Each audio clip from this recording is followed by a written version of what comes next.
দেশ চালাচ্ছে, আবার যদি সেই সরকারকে বুঝিয়ে বলতে হয়। বন্ধুরা, আসসালামু আলাইকুম ওয়া রাহমাতুল্লাহি ওয়া বারাকাতুহু। আমি আমার সংক্ষিপ্ত বক্তব্য শেষ করব। প্রথম দফা ছিল এবং তাদের সাথে 14 দল ছিল। এই তাদের রাজনৈতিক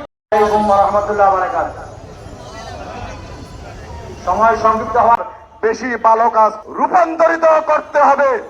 তার পাশাপাশি জেলার সম্মানিত আমির, জনমানুষের নেতা জনাব মুফতি আব্দুল হামিদ, আসসালামু আলাইকুম ওয়া রাহমাতুল্লাহি ওয়া বারাকাতুহু। এই বিক্ষোভ সমাবেশ জামাত ইসলামী কর্তৃক দাবি, জনগণের সেই দাবি নিয়ে জামাত ইসলাম মতো আগামীর জাতীয় সংসদ নির্বাচন নয়, আপনাদের কেন তেন তড়িঘড়ি করে কারচুপির একটি নির্বাচন। আমরা আর কোন হাসিনাকে এ বাংলার জমিনে দেখতে চাই না। বলতে চাই, তারা বিভিন্ন ভাবে আওয়ামী সন্ত্রাসীদেরকে